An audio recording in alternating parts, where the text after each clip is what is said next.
সম্ভাব্য আপনারা যেটুকু জানেন আমি যেটুকু জানি।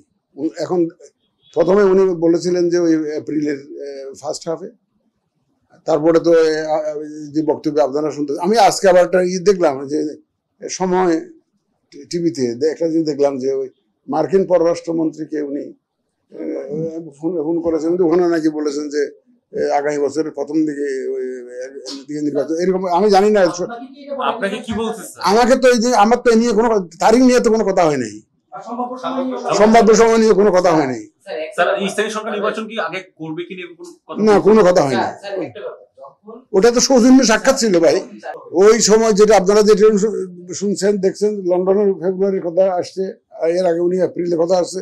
ওর মধ্যে ওই দুইটা টাইম ফ্রেমকে সামনে রেখে আমরা প্রস্তুতি নিচ্ছি। আমাদের তো ধরেন আমরা যত দ্রুত সম্ভব আমরা প্রস্তুতি নিচ্ছি, যখনই করতে চায় সরকার যাতে আমরা করতে পারি। বান্ডেল থাকলে প্রতি সেনমানিতে টাকা বাঁচবে। বিকাশ সেনমানি বান্ডেল কিনে জিতুন প্রতি লেনদেনে। আমি দায়িত্ব নেওয়ার পরে ওনার সাথে কোনো আনুষ্ঠানিক কোনো বৈঠক টৈঠকও করিনি। এটা একটা এটা নিয়ম হচ্ছে, রাষ্ট্রাচারের নিয়ম হচ্ছে যে ওনার সাথে যদি এটা কোনো সাক্ষাৎকার করতে হয়, কারণ আমি একটা চিকিৎসা যেতে যাব, ভর্তি হবো, আমার হেড লিটল সার্জারি ডান বলছি না, আমি যখন চাইলে তো আমাকে ওনার আমার অফিস থেকে যোগাযোগ করেছে যে এটা একটা সৌজন্য সাক্ষাৎকার অ্যারেঞ্জ করা গেলে ব্যাস ওটা হচ্ছে ওকে।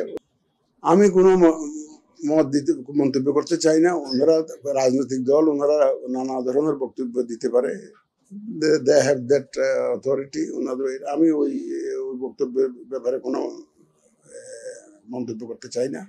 এটা করতে পারে তো, রাজনৈতিক দল তো কত রকমের কথাই বলে। যখন ওনারা দাবি জানাইছে বাস আমরাও শুনতেছি, দাবি জানি পত্রিকায় দেখতেছি, নিউজে আসে। এটা ওনাদের রাজনৈতিক বক্তব্য বলে আমরা মনে করি। এটা I can tell you for sure, এই ধরনের কোনো বার্তা আমাকে দেওয়া হয়নি, এই ধরনের কোনো বার্তা দেওয়া হয়নি। কেন দিবে আমাকে? আমরা কি কোনো ইলেকশন করেছি? আমরা কোনো ইলেকশন রিগিং করছি? না কারো পক্ষপাতিত্ব করেছি? আমরা কেউ এসে জোর করেছি এই চেয়ারে বসে গেছি? একটা ডিউ প্রসেসে, আন্ডার দি এক্সিস্টিং ল, একটা ডিউ প্রসেসে, একটা সিলেকশন প্রসেসে মাধ্যমে আমরা তো এসছি। আমরা তো কোনো উড়ে এসে জুড়ে বসে নাই তো, হ্যাঁ, তাই না? এবং আমরা তো অগাস্ট বিপ্লবের পরের ফসল, এমন না যে স্বৈরাচারী। আপনারা যে বলেন ফ্যাসিস্ট রেজিমের কথা বলেন, এই ফ্যাসিস্ট রেজিম আমাদের নিয়োগ দিয়েছে এমন তো না। আমরা তো এই 5 আগস্টের পরে একটা সম্পূর্ণ একটা ট্রান্সপারেন্ট প্রসেসের মাধ্যমে আমরা নিয়োগপ্রাপ্ত। শুরু হয়েছে Standard Charter Channel I Agro অ্যাওয়ার্ডের 10ম আয়োজনের মনোনয়ন গ্রহণ। এবার নতুন ক্যাটাগরি বছরের সেরা ছাদ কৃষক সহ মোট 13টি ক্যাটাগরিতে পুরস্কার প্রদান করা হবে। মনোনয়ন গ্রহণ চলবে আগামী 15 জুলাই 2025 তারিখ পর্যন্ত। বিস্তারিত জানতে ভিজিট করুন www.agroaward.com এবং ফোন করুন 018737000556 এই নম্বরে।